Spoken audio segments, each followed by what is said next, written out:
Hi. Yeah, I was class of '09, and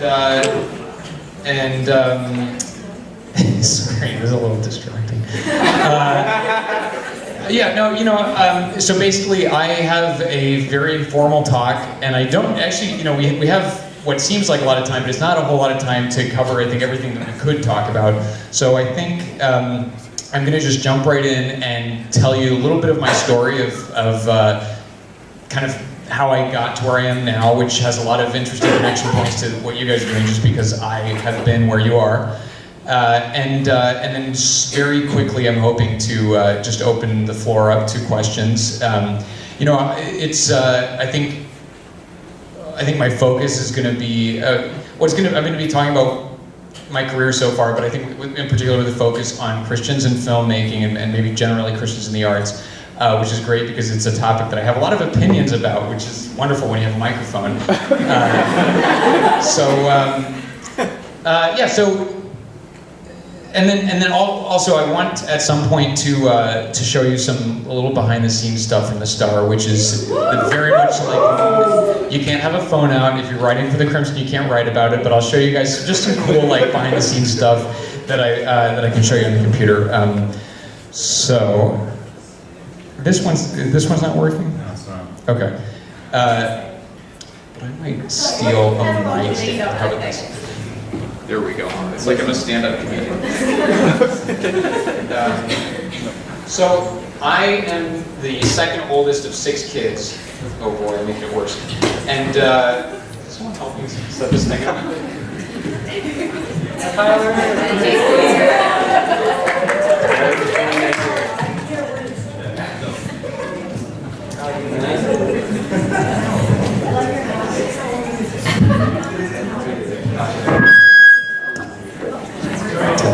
Test. Oh, you got it. Oh, just in time.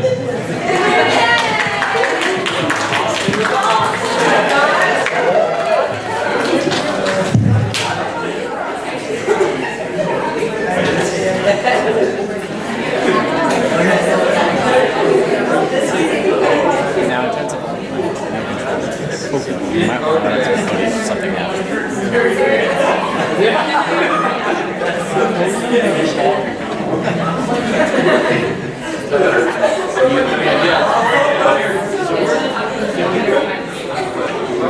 Right hand side was. Okay, so now the mic's working, you can hear me slightly amplified, and now I can gesture with both hands, which is one of my hobbies. As I was saying, I'm the second of 6 kids, and I think that the filmmaking bug started really early on, because with 6 kids you have a lot of actors to work with, and so when we were all kids, you know, my mom started with this VHS camera that kind of sits on your shoulder, and she would make home videos, and very quickly I started asking if I could start making the home videos, and soon we started, you know, doing fictional stories, and very soon those fictional stories started to involve killing off all the siblings in a story. We have brothers and sisters, we have a lot of potential ways of killing people, yeah, we went through a lot of bottles of ketchup that way. And yeah, if it was Thanksgiving or Christmas or whenever the cousins came over, we had to make another movie, and it was always about, you know, a killer killing someone. But you know, that turned into a real sort of hobby and passion in high school, and it was always live action. And I think that was kind of the interesting thing was, even in high school, I would cast my teachers in the movies that I was making. I made a film about hell as a corporation. At one point in high school, the idea was like, you know, they process souls, and souls burn, and they burn souls for power, and it's sort of like a power company based in hell. I cast my dad as Satan. He had sort of the right goatee.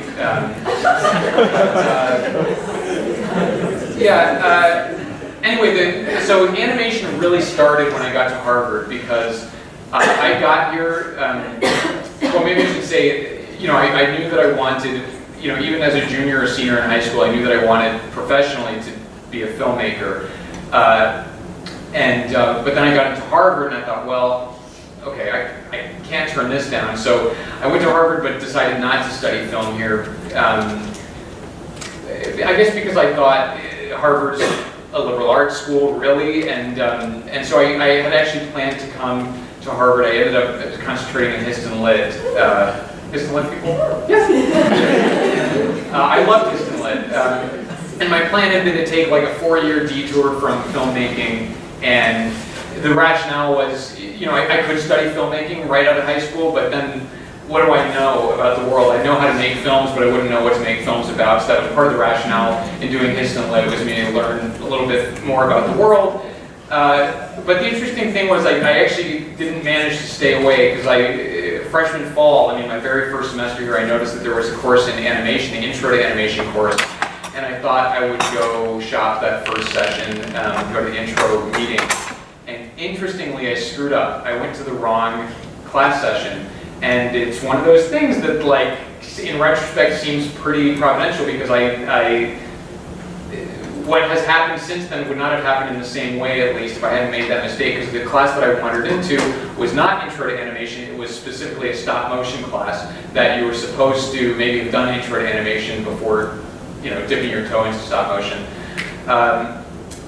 And I almost walked out. Oh my gosh, I'm sorry, that's the wrong class, but I ended up staying and took this class in stop motion. And the thought process was that all of my friends were too busy to act in live action movies, so if I did animation, it was like keep making movies, but just making them alone. I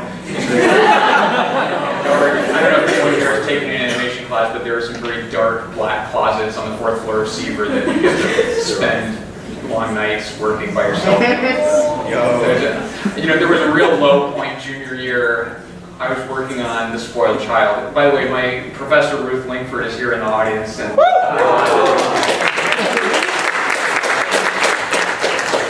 The Spoiled Child was a movie that halfway through the semester I had built a few puppets and a few sets and had not animated a single frame. And Ruth told me, Tim, this is not a model making class, this is an animation class, and if you haven't animated anything by the end of the semester, we're going to have to fail you. So I was like, okay, yes. And that pressure on the low point was me up on the 4th floor of Sever in that dark closet animating while Third Eye Blind was playing Yard Fest, and I had loved Third Eye Blind. It was the second album I ever bought, and I missed that concert because of that was a low point. But as torturous as animation is for everybody that does it, I was surprised to find that I liked it more than the rest of my classmates, and I was better at it than they were. And I just remember noticing. Put it this way: I was in that stop motion class, surrounded by people who hated what they were doing and were not coming up with good results. And I also kind of hated what I was doing, but I also kind of liked that. I ran cross country in high school. Certainly masochistic strain there. And the results were good. And I guess I think this is the first shrewd thing that I realized was that I want to be a filmmaker when I get out of school. And I hadn't thought of it, but the fact is that I think I have a comparative advantage in this thing that I just discovered, because everyone else seems to hate it way more than I do. And so I thought, well, maybe the smart thing to do is to keep up with animation, because it's sort of a little niche thing, and if my talents are particularly suited to this, then this would be a smart way to eventually get into live action filmmaking. And yeah, it kind of did work out that way. Not the live action part, but just, I guess to anyone that is thinking about doing a career in film, it's good to identify which part of the filmmaking process you're really good at and focus on that, because no one gets hired as a director right out of school. And so for me, jumping ahead in the story a while, when I got out of grad school, I worked for 3 years as an animator, not directing stuff. And that's great, because you're working on films, working in the film industry, but and yet not, it's better than working at Chuck E. Cheese, which I also have done. And, what I'm building towards is that eventually I went to grad school to study animation because I had this thought that this is what I'm good at, this is what I'm really enjoying, and it seems that most people hate doing it.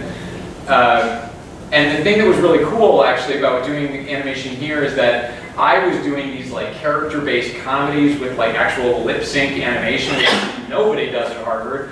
You know, for the most part, it's very, you know, what you might call artsy animation. And the great thing though is that Ruth was really supportive of everyone, and no matter what style they wanted to do. It was, you know, it was not like a judgmental situation where there was one right way that you do animation at Harvard. And actually, Ruth's films are very different from my films. And I think it's kind of funny to talk about, but it's, you know, I really owe a lot of where I ended up to Ruth, because Ruth is the one that told me about the grad school that I ended up going to. It's a tiny school in England. There's only 8 students per field each year. It's called the National Film and Television School. No one here has heard about it. And I only heard about it because Ruth used to teach there before she came to Harvard. But I did want to just talk about Ruth's films for a second, just to show like the difference. I made a film called Head Over Heels, which is like this sort of kind of funny, kind of sweet, heartwarming story about marriage. And I remember that when I was finishing up school, Ruth was making a film here called Little Deaths, which is now finished. And that was a movie, sort of a documentary animation, investigating the experience of orgasm. And I don't bring that up to scandalize Christian. I think it's really an interesting subject. You know, we Christians have to believe that God created the orgasm, so certainly a worthy thing to investigate. But and I think I think the film does get to kind of the mystery of being an embodied soul, that like how difficult it is to describe something that is very clear to the body, but is hard to put into words. So I actually think it's a really great film, and I think it's a beautiful thing that Ruth was exploring there. But nevertheless, like I did joke with Ruth that Harvard should endow a thesis prize for, you know, they could call it the Ruth Lingford Honorary Prize for the film that would be most awkward to watch with your mom. Yeah, anyway, so I graduated here with a concentration in Histon Lit and with secondary in VES. All of my production was in the animation department. I know there were a few VES, film study secondary people here, right? Raise your hand if you are doing that. Film studies people, I know there's, oh geez, very few. Well, anyway, but then, okay, so if I was serious about this, I thought, well, I need to go to grad school. Also, side note, I had an internship and violated a non-disclosure agreement accidentally by posting a blog about a visit I did on Coraline, and got an angry phone call from the producer of Coraline, and it was the most traumatic event in my life. And part of the reason I wanted to go to grad school was to like run away from the industry. It was so like, I thought, oh, my name is Mud. I gotta lay low for a little while. Move to England, honestly, only half joking. The funny thing is, I just did a gig 2 weeks ago, and the production designer on the stop motion gig seemed really familiar, but I couldn't quite place her. And we started talking, and it came up that she had worked in Coraline, and everything. That was a long time ago. And I thought, oh, you must have been doing a really like low-level job as long ago as that was. Like when you were like painting popcorn pink, which I remember the girl who hosted me on that visit was doing. And she's like, yeah, that's exactly what I did. And then suddenly it all came running back that this girl that I worked with 2 weeks ago was the girl that hosted me on that fateful trip, and they brought her in and threatened to fire her if she didn't get the stupid kid that she brought in. So it's a crazy coincidence, but now I think I've processed it, and now I couldn't believe it. I told her, Emily, I was the kid that you brought in to the tour and blogged about the visit. She was like, that was you! I knew I recognized you. And, but it was fun. What I'm trying to get at was NFTS. And I went to NFTS for a number of reasons, one of which was to lay low. But the thing at NFTS is that they, unlike a lot of animation schools, including Harvard, where the animators like kind of sits in a room alone to some degree and just gives birth to the film from the inner recesses of their mind. At the NFTS, there is a course for animation directors and a course for editors and cinematographers and production designers and music composers and sound designers.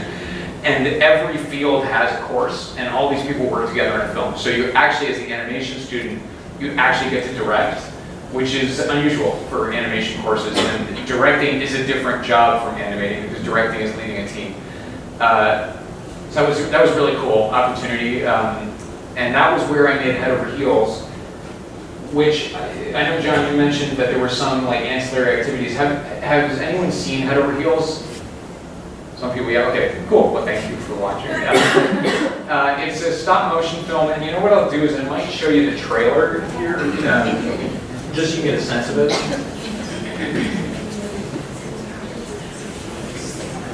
see if I can.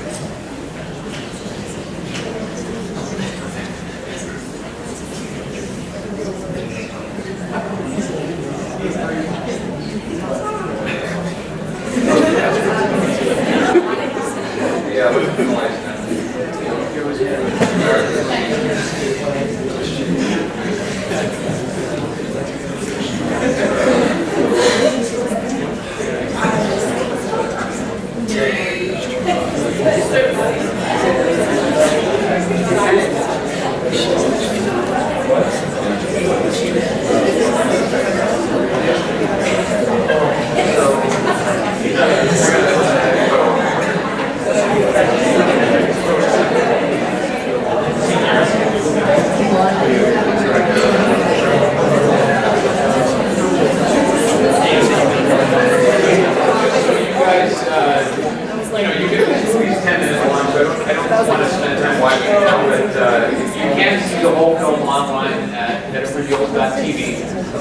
But here's the trailer, just to give you a sense of what the movie is about.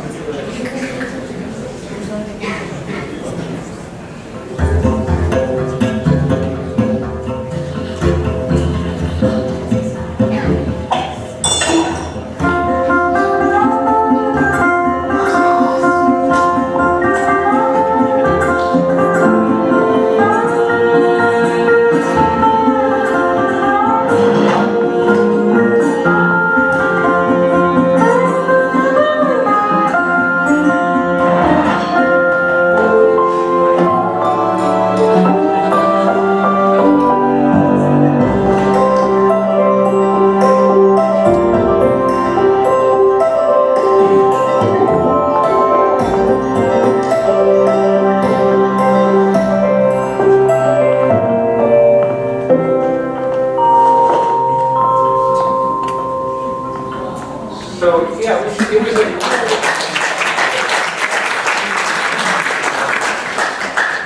it was a cool project, and you know, so at MTS you spend the second year on your graduation film. So that movie was 15 months in the making, just the whole second year. And it's a student film, so you have ambitions for it. You want it to win some prizes at festivals, but it was really amazing when we won a few Oscar qualifying prizes at festivals, which then puts you in the running for the Oscars. And then just to see it keep surviving through all these rounds of elimination that go to the Oscars until it was actually nominated. And I remember, like, before it was nominated, I thought, if we get an Oscar nomination, I will be happy. I won't want to win the Oscar, I'll just be satisfied. And we got nominated, and then I was immediately like, oh, I want to win. And you know, it was cool. That was my introduction to Hollywood. The 5 nominated films did a little tour to all the studios. We visited Pixar and Disney and Sony and DreamWorks. They showed the films in rooms like this and all those places, and had Q&As with the actual professional artists who were working on all these films that I was so, you know, in love with. I started to meet representation, and as a result of all this, I got an agent and a manager. And then ultimately, we did not win the Oscar. Disney won the Oscar, which I felt really good. I felt fine. If you're gonna have to lose the Oscar, it's not bad to lose to Disney. And I felt totally fine coming out of that. But I was just telling some of you guys that I had dinner with. There's no cell phone reception in the Dolby Theater where they have the Oscars, and so I was feeling good. John Cars, who won the Oscar, had become a friend of mine thanks to this tour. And you know, it was very easy to be happy for him for winning. And this guy has been working in CG animation since the beginning of computer animation. So whatever, guy deserves it. Great, happy to be nominated. I got out of the theater and suddenly my phone had reception. I had all these text messages saying like, "Hey Tim, sorry to hear about it. Tim, you're still a winner in my book." And I was just like, oh man, I didn't feel bad until now. So anyway, but the Oscars it was like a pretty pretty amazing experience, as you can imagine. We can talk more about it if you're curious about it. Just ask me questions about it in the Q&A. But that was what led directly to me directing this movie, The Star, at Sony. You know, with a little bit of work, I did some animation work on a movie called Anomalisa, which some of you, if you're a real intense cinephile, you might have heard of, much less seen. Did you see it? Is Nick the only one? Well, we saw it. Okay, that's great. Yes. Okay, so yeah, not for everybody, right? That movie could win the Ruth Langford Award for being awkward to watch with your mom. It's like a 2-minute sex scene in that. That's just, I mean, it was awkward to watch a storyboard. Much less animation. The guy that animated that sex scene was animating that sex scene for 3 months because stop motion is so slow. Yeah. Poor guy. And actually, I wanted to talk about it. That was a moment, a teaching moment for me, because it was my first real gig in Hollywood, and Christian working in Hollywood on an R-rated animated film, which was fine with me. To at least my discernment was, you know, as long as I'm not participating in part of the film that I would object to. Then I guess my judgment was I don't mind being part of this movie, and it's a good opportunity. Also pretty rare and unusual to get to do an animated film for grown-ups, so I valued that. But like the third shot, I did a couple shots, feeling great about being a professional animator finally. And then he said, "Tim, we got the next shot for you. It's the oral sex scene." So, you know, and I was like, "Oh no!" I felt really nervous,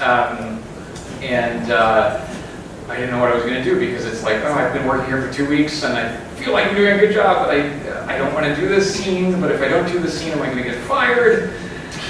And if I get fired, ultimately I decided if I get fired, at least I get fired for what I feel like is the right reason. And so I finally went up to the director and I told him, "Hey, look, dude, I don't know, man. I don't feel comfortable working in that scene. Is there anything else you can put me on?" And he was like, "Oh yeah, you're the third person to ask not to do it. Yeah, we got something else we can do."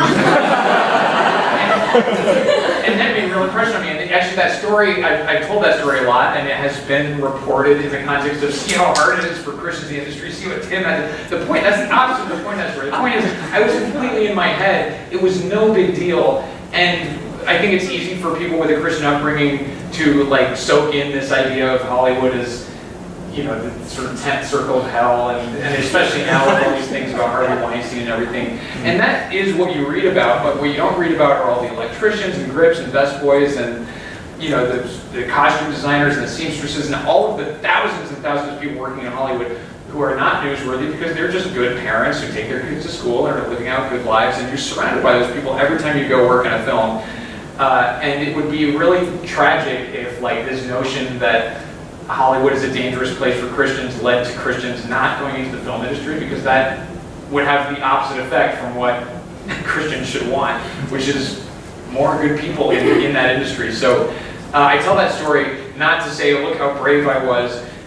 It's more to say, look how much of an idiot I was, because it's not a big deal. Like, it's a totally safe place, just like Harvard is. At least when I was here, I found that this was a very open-minded place compared to what I was prepared for when I came here. I found that my roommates were willing to listen and have a conversation that was non-judgmental because of our friendship, and then the people were willing to become friends with me. Even, you know, I had one roommate who thought that human beings are chemical reactions, and literally he and his girlfriend thought that, and that you know, free will is an illusion and things like that. But just perfectly happy to have a rational and healthy and non-judgmental conversation with someone who's Catholic.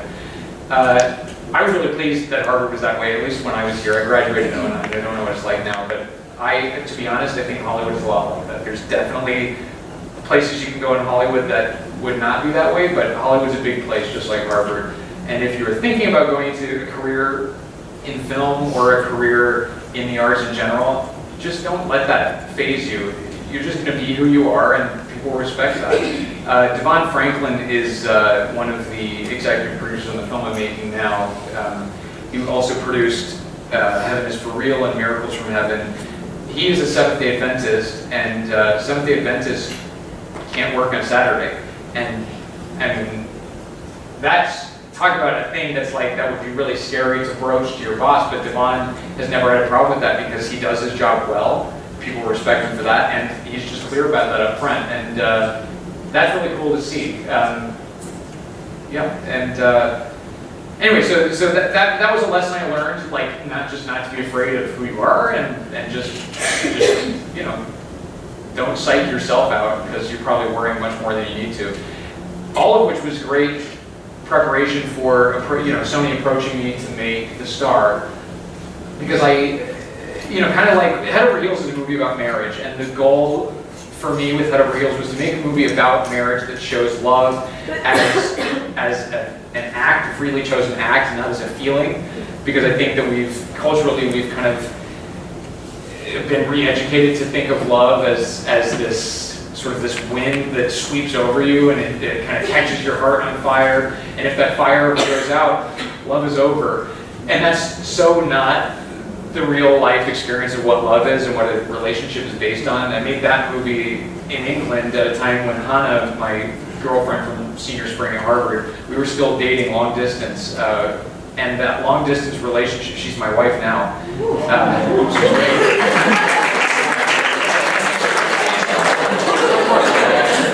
Long distance beyond Gypsy, and to even to get to the point where I could put a ring on it, we had to really go through a lot of that, like, hey, I'm not feeling this, but I'm going to choose to invest in it and choose to water the plant, even though I'm not seeing any flowers right now. So anyway, I say this just to say that is the kind of movie that I always thought I would make, which is not a movie about a sacred subject or about a Christian subject matter. It's not a faith-based film, but in a lot of ways the message of it and the values and the things that I think are true about the world are informed by the fact that I'm a person of faith. It's not a faith-based movie. I always thought that was the kind of thing I would do. I love movies like Children of Men and Minority Report and The Matrix. These are all movies that, if you want to, you can see as being very resonant with a Christian point of view, but they aren't faith-based movies. And I think probably like a lot of you guys, I also had this bias of just like cringing whenever I heard the word faith-based, because too often it means bad. And I still resist it, even on The Star. The Star is categorized as a faith-based movie. There's nothing I'm going to say that's going to get people to stop doing that. But The Star is not a faith-based movie. The Star is a character and story-based movie, and you can't use the faith as a crutch to make a movie. And I mean, another thing that I'll say about that is that I guess, in my upbringing, in my Christian upbringing, our orientation was very much towards the universal call to sanctity, and at least in sort of the Catholic point of view, the idea that we're all called to be saints no matter what our job is. And God doesn't call us to be saints by leaving behind your profession as a lawyer or a finance person or a janitor or a fifth grade teacher. That's where you're called to be a saint. And so for filmmakers, I think what I've extrapolated is that Jesus was a carpenter for most of his life, and he didn't make faith-based chairs or faith-based really good chairs and tables. And so that's my job as a filmmaker, I think, is just to make good movies. And that's how to imitate Christ and to be a saint as a filmmaker. Obviously, anyway, there's so much more work. I hesitate to say that's how I'm a saint in film. I guess I'm not even close to being a saint, but that's the goal, right? The goal is to sanctify the work of filmmaking, not by necessarily making faith-based projects, but just by doing the work well with a lot of love and with an awareness that everything we do here has, sort of ripples into eternity. So that's all to say that it was sort of with trepidation that I went in to interview for The Star, because I was thinking, like, I don't even know if I want to be branded as a faith-based filmmaker. It's not me. It's not what I want to do for the rest of my life. And I went in being somewhat critical of the version of the film that they presented to me as being, this is too on the nose. I don't know who this is for. Who's this good for? Like, it's preachy to non-Christians, and for Christians, they're just hearing what they already know. It's nothing new. So who's this for? And apparently that was exactly what they wanted to hear, because I got the job. So So yeah, what they wanted to do was very much along the lines of what I would want to do with it, which was to make a movie that's good enough that it hits the faith-based target, but also can kind of, is open to people who celebrate Christmas but may not necessarily be practicing religious faith. I mean, that basically brings me to the star. The interesting thing about that movie was how many people working on the film are not people of faith at all, or people who are Jewish, or Buddhists, people from all over the map in terms of how you relate to faith worked on the movie, which is only possible because when you make a movie, it's a craft. There's good sound design and there's bad sound design, and it doesn't matter if you're Christian or not. You just have to be a good sound designer. You have to be a good character designer. And that's cool, because that means that that the movie doesn't become ghettoized, and it doesn't become a movie only for this one audience. Because I guess I feel like, what's the point of that? There's Christians have the Bible. You're not going to improve on the Bible. This has to do something more than what the Bible can do. And so what we made was this film that's about the Christmas story, but from the point of view of the animals. It's kind of, if you know Rosencrantz and Guildenstern are dead, it's like that type of thing with Hamlet. These are the characters that when you see the main story, they're usually on the wings. And when you look at the nativity set, those animals have always been there as part of the nativity set, but no one's ever asked what was their side of the story. So it was a really cool way to get into the Christmas story in a fresh and new way, especially because we've all heard that story 80 to 100 times before, and usually in the context of an elementary school Christmas pageant, right? I just remember having a mustache drawn onto my face by my mom every Christmas for that. So this is the point where I thought it'd be kind of interesting.